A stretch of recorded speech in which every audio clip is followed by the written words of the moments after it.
I raised my sister's abandoned baby as if he were my own son for 25 years, pouring my heart, soul, and every sacrifice into giving him the life he deserved. Then her entitled daughter had the audacity to demand I buy her a brand new sports car.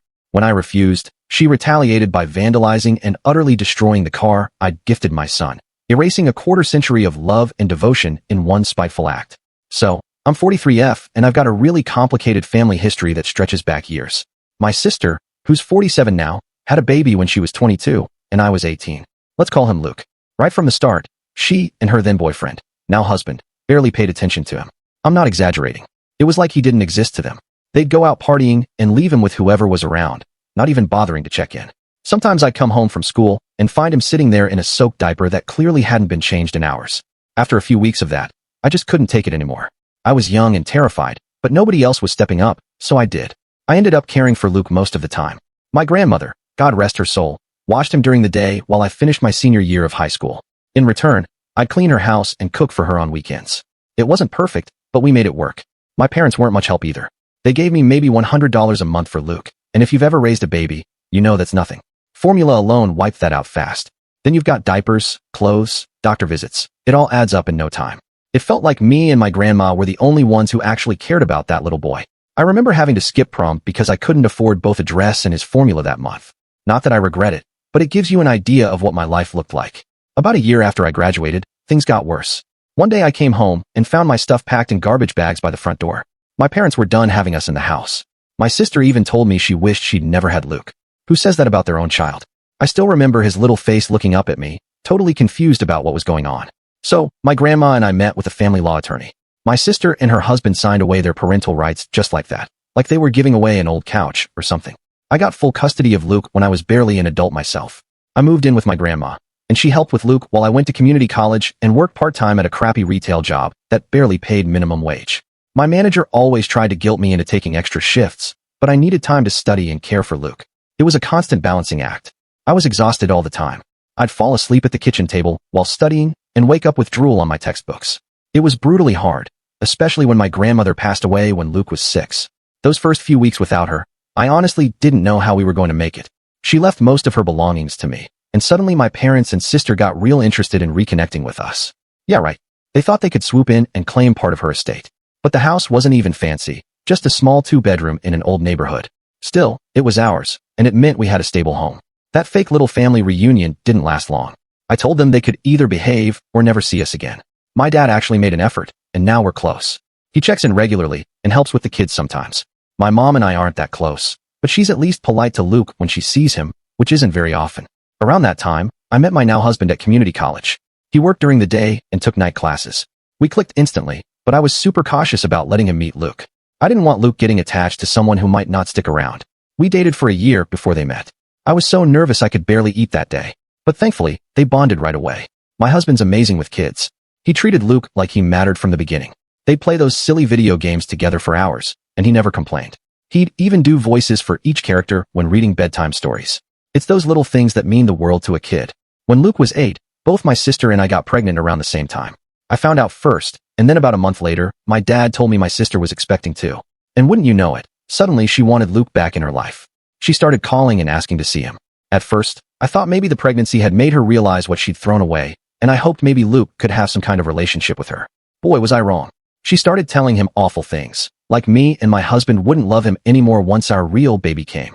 She'd say things like, they're going to have their real baby now, so they probably won't want you anymore. Or, once their real son is born, you'll see how differently they treat you. It was cruel, manipulative stuff to say to a child. We only found out because one day Luke broke down sobbing. He was crying so hard he could barely talk. When he finally told us what she and her husband had been saying, I saw red. Luke knows he's not my biological child, but he is absolutely my son in every way that counts. We've always been honest about his background, but we made sure he always knew he was wanted and loved. After that, I cut my sister and her husband out of our lives again. We did both family therapy and individual counseling for Luke. The therapist explained that kids often blame themselves when their birth parents reject them, so we wanted to make sure he knew it wasn't his fault. When I had my second child, actually my first biological one, it was strange to think of it that way, but I made sure Luke knew nothing had changed. We still loved him just as fiercely. Those first few months with a newborn and an 8-year-old were tough. I was still recovering from my C-section, breastfeeding nonstop, and trying to make sure Luke didn't feel left out. My husband took some time off work to help, and my dad would stop by now and then to take Luke out to the park or to a movie, just so he could have some one-on-one time without the baby. Luke was actually amazing with his little brother, gentle, protective, and really sweet from the very beginning. A couple of years later, my sister reached out again. She sent this long email saying she'd been wrong and wanted to make things right. I wasn't buying it at first, but she kept reaching out. After talking it over with my husband and with Luke, we decided to go low contact with her. Just to be clear, low contact meant we'd see her at some family events and occasionally let my niece, her daughter, spend time with our kids. That was it. I never left Luke alone with her, and I always checked in with him afterward to make sure everything was okay. Over the years, my husband and I have done pretty well. He finished his degree and landed a good job in his field, and I eventually got my nursing license. We were able to buy a bigger house in a nice neighborhood with good schools. Life is comfortable. Meanwhile, my sister and her husband have always struggled financially. They're constantly bouncing between jobs or dealing with some crisis or another. Her husband works for a few months, then quits because he doesn't like the environment or some other excuse. They've moved at least 4 times in the last 10 years because they keep getting evicted. Our kids are involved in a bunch of extracurriculars. Luke played baseball for years, and now he's on the debate team. My younger son is really into football and computer programming. They get nice birthday and Christmas presents, and we take a big family trip every summer. Last year, we spent 2 weeks at the beach in a house we rented right on the water. My sister and her husband can't afford much of that. Their daughter, my niece, doesn't really get to do activities or go on trips, and I genuinely feel bad for her. It's not her fault her parents are the way they are. When she was around 9, my sister started dropping hints that I should pay for things. At first, just little stuff like school supplies or new shoes. Then it escalated. Dance classes, summer camp, a new phone. I told her that wasn't my responsibility. I gave my niece thoughtful gifts for birthdays and holidays, and I'd sometimes take her shopping or to a movie, but nothing close to how I treat my own kids. Why would I? I remember one time, my sister called me asking for money for school pictures because she forgot it was picture day and didn't have the cash. I sent her $30 for the basic package, then later found out she used it to buy cigarettes. My niece never even got her pictures. After that, I stopped sending her money altogether. I'd just buy the things my niece needed myself. There were a few years when things felt relatively calm. We'd see each other at family events, exchange polite small talk, and go our separate ways. My niece would come over sometimes to hang out with my boys. They'd play video games or watch movies, and everything seemed okay. The only issue was my sister occasionally making passive-aggressive comments about our house, or our car, or whatever. Now, my second son is turning 17, and my husband and I were talking about getting him a basic starter car. We did the same thing for Luke when he turned 17, nothing fancy, just a used Honda with decent mileage and good safety ratings. Luke helped pay for it with money from his part-time job, and he's responsible for gas and contributing to the insurance. It's been a good way to teach him responsibility. My niece is also about to turn 17, and apparently my sister told her she'd be getting a car too. The problem? My sister can't afford it. So she just called me up and said, "So Emily's birthday is coming up and she's expecting a car like her cousin's got. I figured you guys could take care of that since you have all this money." I was speechless. I told her flat out that I wasn't buying her daughter a car. I never promised one, and it's not my responsibility. She got angry and started ranting about how I think I'm better than her, how I've always been the favorite, and how it's unfair her daughter has to suffer just because they don't have the same lifestyle. I snapped and said maybe if she or her husband could hold down a job for more than 6 months, they'd be able to buy things for their kid. That was probably a low blow, but I was furious. After that, she didn't talk to me for a while, which, honestly, was kind of a relief. I figured she had finally dropped the whole car thing and maybe was coming up with a more realistic plan, like helping her daughter get a job or set up a payment plan. You know, normal parenting stuff. But of course not. Then my son's 17th birthday came around, and we surprised him with the car. He was thrilled, jumping up and down, hugging everyone. It was such a great moment. A couple of days later, my niece called me in tears, yelling and asking why I hate her and why I can't treat her like her brother, meaning Luke. She said she'd told all her friends she was getting a car, and now she'd look like a liar, and it was all my fault. I tried to stay calm and explain the obvious. Luke is my son. She is my niece. I'm her aunt, not her mom. As an aunt, I give birthday and Christmas presents and show up when I can, but that's it. Then I said something I instantly regretted. I told her that Luke will always matter more to me than she ever will. As soon as I said it, I knew it came out harsh. But it's also the truth. Luke is my child. I've raised him since he was a baby. I've been there for every fever, every nightmare, every school event, every tough moment. Of course he means more to me than my niece, who I see a few times a year. That's just reality.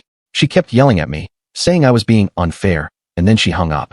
A little while later, my sister called to tear into me, accusing me of playing favorites and saying I was being selfish. I told her straight up, if she hadn't promised her daughter a car she couldn't afford, or assumed I'd pay for it, none of this would have happened. I said maybe it was time she started acting like a parent instead of relying on other people to raise her kid. It's been a few days, and now I'm getting calls and texts from other family members and even some of my sister's friends, calling me names and saying I should be ashamed. My aunt, my mom's sister, called and said I was a terrible person for not helping family in need. I wanted to ask where she was when I was 18, raising a baby that wasn't even mine, but I just hung up. And yeah, I do feel a little guilty sometimes. My kids definitely had more growing up, and maybe I could have helped a little more. But a car? That's a major expense. And my niece hasn't done anything to earn it. My boys keep their grades up, help around the house, and work part-time jobs. They've earned that kind of support. My niece barely passes her classes and, as far as I know, has never worked a day in her life. So, aita for what I said to my niece. Update 1. Holy, I honestly wasn't expecting that post to blow up the way it did. Thanks for all the awards and support, I guess, but more importantly, thank you for all the advice. I really appreciated everything people had to say, even those who think I'm the bad guy here. Some of you made fair points about how I could have handled things differently. First, I want to clear something up because a lot of people seem to misunderstand. I never let my sister hurt my kids, not in the way some of you are imagining. The low contact was mainly for the sake of my niece. Around holidays or birthdays, we'd talk just enough to arrange when I'd pick up my niece, how long she'd stay, and when I'd drop her off. My sister has never taken care of my kids, never visited my home, and never talked to them without me or my husband being there. Some people asked why I didn't cut contact completely after what happened when Luke was 8. Honestly, I probably should have. But my dad was trying to hold the family together, and I guess I felt guilty. Plus, Emily was just a baby then. It wasn't her fault her mom turned out the way she did. Another reason I kept things civil with my sister is that Emily and my second son, let's call him Justin, went to the same school. So my sister would be at school events, and it would have been incredibly awkward to ignore her completely at every football game or band concert, especially in front of other parents. So we played this weird game of being polite in public and staying out of each other's way otherwise. Before this car situation, my kids and my niece actually had a good relationship. Justin and Emily were in the same grade and shared a few classes over the years. They weren't super close, but they got along fine. Justin would help her with math sometimes since she struggles with it. Emily and Luke got along too, though the age gap meant they weren't as close. I always made sure my kids were comfortable with the amount of contact we had with my sister, which honestly wasn't much outside of school events and the occasional family gathering. I always checked in with Luke in particular after any interaction with her. He's got a big heart, but he doesn't trust her, and I can't blame him. 2 days after Emily called me in a rage, I decided to meet with her. We met at a park near my house. I figured neutral ground would be better than inviting her over. It was one of those weirdly warm spring days, and I remember thinking how ridiculous it felt to be having such a serious conversation on a day like that. When we met, Emily seemed mostly calm but tired. She had dark circles under her eyes like she hadn't been sleeping well. I bought us both some ice cream. Not exactly a healthy lunch, but oh well, and we sat at a picnic table off to the side. I told her I didn't mean to hurt her, but she needed to understand that it's not my job to buy her a car. I'm not her parent. I tried to be kind, but I wasn't going to sugarcoat it. She said she understood, but she was jealous that Luke and Justin get everything they want. I had to correct her. First of all, Luke isn't her brother. He's her cousin. I know biologically they're siblings, but in reality, they were raised as cousins. And second, my boys don't get everything handed to them. They earn what they have, good grades, chores, staying out of trouble. Well, most of the time. Justin did try to sneak out to a party once, but that's a story for another day. I asked her what was really going on, because she'd never complained before about the differences in our families. She was quiet for a while, picking at her ice cream wrapper, and then she started crying. She said it wasn't fair. Luke and Justin have so much, and she has so little. She said Luke was lucky I adopted him, and that she deserved the same kind of life because she's family too. That hurt to hear. I really did feel for her. It's not her fault her parents aren't great, but I wasn't about to take on that kind of responsibility again.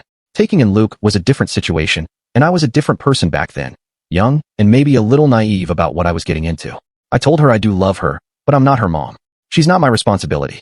Her own parents need to step up. If they can't buy her a car, maybe they can help her get a job or figure out some other way to save for one. She just stared at the ground and didn't say much. So I asked her why she suddenly felt this way, why it was suddenly such a big issue. After a while, she said even though her parents take care of her basic needs, she always felt like an obligation to them. She was jealous because she felt like we genuinely care about our boys and make them feel wanted. She said, "You're always together, always helping each other out. And even though you included me sometimes, I always had to leave while Luke got to stay. Sometimes I wish you had taken me too." That broke my heart a little. But what was I supposed to do? Kidnap her as a baby? Her parents never abused or neglected her like they did with Luke.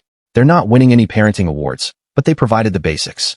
I told her I understood why she felt the way she did, but I'm not going to treat her like my child. I didn't raise her.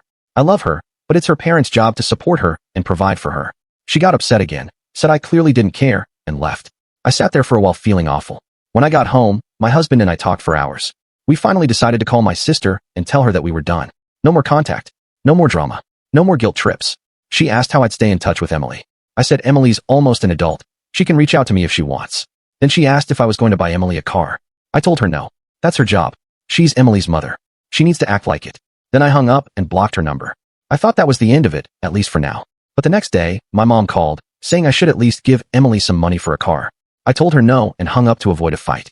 Then I called my dad to explain the situation. He actually agreed with me. Said he'd try to talk to my mom and help her understand. Apparently, that didn't go so well. A few days later, my dad showed up at my house really upset. Turns out my mom gave a big chunk of their retirement money to my sister to help her buy a car for Emily. My dad was furious. They had a huge fight, and he ended up packing a suitcase and staying at a motel for a while. I felt terrible. I'm in my 40s, and somehow I'm still the reason my parents are fighting. My dad told me it wasn't my fault, that my mom made that decision on her own. But I still felt responsible. I offered to let him stay with us, but he said he needed some time to clear his head. So now I'm no contact with my sister and my mom, and low contact with my niece, for now. My husband thinks we should just cut off everyone except my dad, but I'm not ready to give up on Emily completely. She's still young, still figuring things out. It's not her fault she was born into all this family drama. Thanks again to everyone who offered advice. It helped me feel a little less alone, and a little less crazy. Update 2 coming soon. A lot has happened since, and not all of it good. I decided to reach out to Emily again. I felt bad about how things ended at the park, and thought maybe we could meet somewhere in the middle. I texted her to see if she wanted to talk, and to my surprise, she said yes. We met at my house this time, while everyone else was out, because I wanted us to have some privacy. It was a rainy day, and honestly, the weather matched the mood, gray and gloomy. When she arrived, she wouldn't even look at me. Her eyes stayed glued to the floor or her phone. I asked if I could give her a hug, and she nodded. As soon as I hugged her, she started crying and apologized for how she acted. I told her she didn't need to say sorry, that I understood she was hurt and disappointed. We sat in the living room with mugs of hot chocolate, and I asked more about how things were at home. She said her dad treats her well and tries to spend time with her, but he works 2 jobs, his day job and driving for Uber at night, so he's rarely home. My sister is home more, but mostly keeps to herself and doesn't like being bothered. Emily told me there are days she barely talks to either of them, even when they're all home. I asked if she feels neglected. She said no, but admitted they don't really have family time. Her parents argue a lot, mostly about money. She said sometimes her mom makes her feel like a burden, though she knows they love her. They're just constantly stressed about rent and bills. I brought up the money my mom took from her retirement fund. Emily said she and my sister were going car shopping soon. I was shocked my sister told her where the money came from, but I guess she doesn't see anything wrong with using it. I didn't say anything to Emily about it. Figured that's between my sister and our parents. Then I asked why she called Luke her brother and if she actually felt that way. She admitted she sees him more like a cousin and only called him her brother because she thought it would make me more willing to help her. She said even though they're technically siblings, they've always felt like cousins. I asked if she knew how I ended up adopting Luke, and she said yes. Her dad had told her the blunt truth, while my sister had sugarcoated it. Just to be clear, Luke only sees her as a cousin, too. To him, his only real sibling is Justin. They're really close and always have been. Luke's protective of Justin, but still teases him like any big brother would. It felt like we were making progress, so I offered to pay for therapy for her. When I mentioned it to my husband later, he agreed. Emily said she'd think about it. I also suggested that she and I could have a fun Saturday together. Just us, no Justin or Luke. She got excited about that idea. That weekend, we had our first outing. We went to a restaurant she'd been wanting to try, the kind where they cook the food right in front of you. It was pricey, but totally worth it to see her smile. After that, we hit a bookstore because she loves to read. I bought her some books she'd been wanting. She looked genuinely happy, and I really thought we were turning a corner. But the following weekend, everything blew up. Emily and I were supposed to go out again, but I had to cancel because Justin landed in the hospital during football practice. He started wheezing and used his inhaler, but didn't rest long enough before going back in. He's had asthma since he was little, but usually manages it fine. This time, he got tackled hard and it knocked the wind out of him, triggering a really bad asthma attack. It happened on a Friday, and he was in the hospital until Sunday. It was terrifying. At one point, his oxygen levels dropped so low the doctors considered putting him on a ventilator. Thankfully, it didn't come to that, but I barely left his side the whole weekend. Emily and I were supposed to go out on Saturday. That morning, I called to cancel, but before I could even explain, she started yelling that I never cared about her and hung up. I was stunned, but with my son in the hospital, I didn't have the energy to chase her down. I tried calling back, but it went straight to voicemail. I texted her saying I was sorry and explained that Justin was in the hospital and we could reschedule for next weekend. She never responded. After a couple days, I stopped trying to reach her. I needed to focus on Justin and getting him healthy again. Then 2 days ago, everything changed. It was our first family night out since Justin got home. We were finally feeling a bit normal again. But halfway through dinner, our neighbors called and said they'd called the cops. Someone was vandalizing one of our cars. When we got home, The police were already there. It was Justin's car. It had deep scratches, dents from something heavy, broken windows, and spray paint all over it that said F***********, and spoiled brat. Justin just stood there in shock, staring at it. We checked our security cameras. Thank God my husband insisted on installing them last year. And we could clearly see Emily and another girl we didn't recognize destroying the car. They were laughing and taking selfies while doing it. The footage showed they spent nearly 20 minutes doing damage before our neighbor spotted them. My husband gave the video to the police, and Emily and the other girl were arrested the next morning. I didn't ask for that. The police made the call based on the footage. The total damage is over $5,000, which makes it a felony in our state. That afternoon, my sister and mom showed up at our house yelling that I was ruining Emily's life, and that if I loved her, I'd drop the charges. I tried explaining that it's out of my hands now. The police are pressing charges. Besides, why should Emily get away with destroying someone else's property? What kind of lesson would that teach her? My husband is adamant we don't interfere. Justin and Luke both agree. Justin helped pay for that car, and now it's trashed. Insurance might cover some of it, but our premiums will go up, and not everything will be replaced. More than that, the emotional toll is huge. Justin doesn't feel safe knowing his own cousin would do something like this. I talked to Luke about how he's feeling.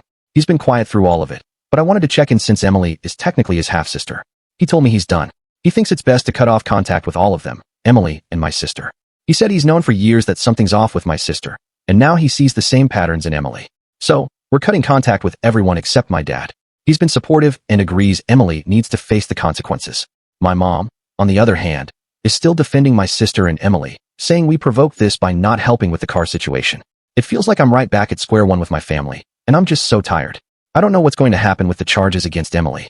She's 17, so she'll probably be charged as a minor, but it's still serious. My sister is now threatening to sue us for defamation or something, even though there's literal video proof of what happened.